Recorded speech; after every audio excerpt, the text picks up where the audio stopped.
Police के लिए बड़ी चुनौतियां थी सर, उसकी गिरफ्तारी में सर किस तरीके से लोग घटना को अंजाम देते थे और किस तरीके से अपनी रणनीति को तैयार करते थे? देखिए, जनपद बस्ती में लगातार हम लोग संगठित अपराध करने वालों के विरुद्ध कार्रवाई कर रहे हैं और इसी के क्रम में दो अलग अलग गैंग, एक थाना कप्तानगंज पुलिस द्वारा और एक छावनी पुलिस द्वारा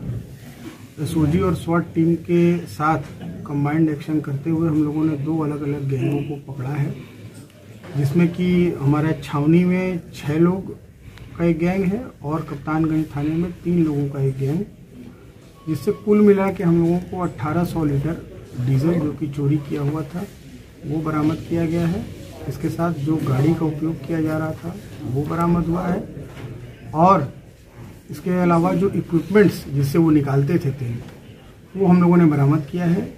ये एक अंतर जनपदीय गिरोह है जो कि सड़क पर, हाईवे पर किनारे ट्रकों को टारगेट बनाता था और वहाँ उनके टैंकरों को पूरी तरह से खाली कर देता था और इसमें जो इनके लिंकेजेस हैं उसको भी हम लोगों ने डेवलप किया है। ये अलग अलग जनपदों के रहने वाले लोग हैं, अयोध्या, अंबेडकर नगर और बस्ती, तीनों जिलों के इसमें अपराधी हैं और जिन लोगों को ये बेचते थे और किन लोगों से इनका संपर्क था और कौन लोग इनको प्रश्रय देते थे, उन सभी लोगों को डेवलप किया जा रहा है और इन पे कठोर कार्रवाई हम लोग करेंगे। आगे गैंगस्टर एक्ट के तहत भी इन पर कार्रवाई की जाएगी और इनकी जितनी भी अवैध संपत्ति है जो कि अपराध के माध्यम से अर्जित की गई है उसको हम लोग कुर्क कराएंगे और लगातार इन पर प्रभावी कार्रवाई हो, इनका ट्रायल भी तेजी से हो, इस चीज़ को भी हम लोग सुनिश्चित करेंगे। सर, कुछ आपराधिक इतिहास भी है इन लोगों का? इनमें से 3 अपराधी ऐसे हैं जिनका आपराधिक इतिहास हम लोगों को मिला है और उस पर विभिन्न गंभीर धाराओं के मुकदमे इनके विरुद्ध दर्ज हैं। उन मुकदमों को भी हम लोग फास्ट ट्रैक कराने का प्रयास करेंगे और उनको भी संज्ञान में लेते हुए इनके ऊपर आगे प्रभावी कार्रवाई हो ऐसा सुनिश्चित करेंगे। सर, कई केसों में देखा जाता है कि ट्रक ड्राइवर खुद ही लोगों से बात करके ऑयल वगैरह निकलवाते हैं, तो क्या इस तरीके से भी कुछ इंटर कनेक्शन निकल के आया सामने? देखिए, इसको हम लोग इस पहलू को भी देख रहे हैं कि जो इसमें ट्रक ड्राइवर हैं उनका क्या इन्वॉल्वमेंट है। इसके अलावा जो ट्रकें जहाँ पे खड़ी होती हैं, जो ढाबे होते हैं, उनके लोगों का इसमें क्या इन्वॉल्वमेंट है, इस चीज़ को भी हम लोग चेक कर रहे हैं और अगर उनका इन्वॉल्वमेंट पाया जाएगा तो उनके विरुद्ध भी इस मुकदमे के अंदर कार्रवाई की जाए। सर, इन लोगों के द्वारा कितने सालों से ये सब काम किया जा रहा है? देखिए, काफ़ी टाइम से ये लोग कार्रवाई, ये इस तरह की जो घटनाएं को अंजाम दे रहे थे, परंतु कई बार क्या होता है शिकायत न मिलने की वजह से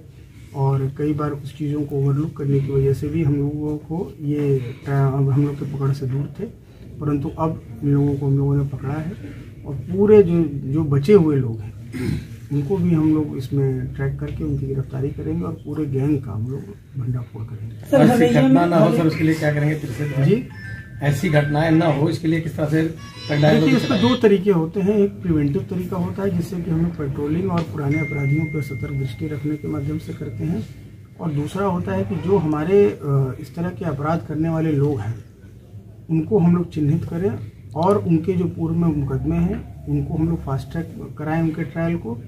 और यदि उन पर गैंगस्टर इत्यादि की कार्रवाई नहीं हुई है तो उसको कराकर इनकी संपत्तियों को कुर्क करें, तब जाकर इन पर इनको मैसेज जाता है और इनकी जो है पूरी कमर जो है ऑर्गेनाइज्ड क्राइम की वो टूट जाती है। सर, हरैया में एक चोरी गैंग का खुलासा हुआ है, किस तरीके से वो चोरी की घटनाओं को अंजाम देते थे? ये हरैया में एक घटना हुई थी जिसमें कि 2 जनरेटर एक ही समय में रात में चोरी हुए थे, तो उस घटना का संज्ञान लेते हुए तुरंत हमारी एसओजी और स्वाट टीम और थाना हरैया की पुलिस जो है वो लग गई काम में और बहुत तेज़ी से विदिन 72 आवर्स हम लोगों ने उसका गैंग का पर्दाफाश किया। 3 अभियुक्तों को हम लोगों ने गिरफ्तार कर लिया है, दोनों जो चोरी गए जनरेटर्स हैं उनको बरामद कर लिया है। इसके साथ साथ जो पिकअप वाहन चोरी में इस्तेमाल हुआ था उसको भी हम लोगों ने इनके कब्जे से बरामद किया है। सर, क्या कुछ कीमत आकी जा रही है और किस तरीके से घटना को अंजाम दिया गया? देखिए, जनरेटर की कीमत तो अगर हम लोग अगर माने तो लगभग 1-1.25 लाख रुपए एक जनरेटर का, 2.5 लाख रुपए तो टोटल जनरेटर्स का ही हो गए। इसके अलावा जो डीजल है वो चूँकि प्राइसेस फ्लक्चुएट होते हैं, फिर भी अगर हम माने तो कम से कम 2 लाख रुपए के डीजल हम लोगों ने बरामद कर लिए हैं और जो अभियुक्त हैं उनके पास और बरामद करने का प्रयास है। तो कोई आपराधिक इतिहास निकल के सामने आया लोगों का? इससे पहले भी चोरी घटनाएं की गई हैं या नहीं? देखिए, हरैया में जो चोर है उनका आपराधिक इतिहास अभी सामने नहीं आया है और भी जनपदों से बात करके और समन्वय करके इसके बारे में हम लोग डिटेल प्राप्त कर रहे हैं।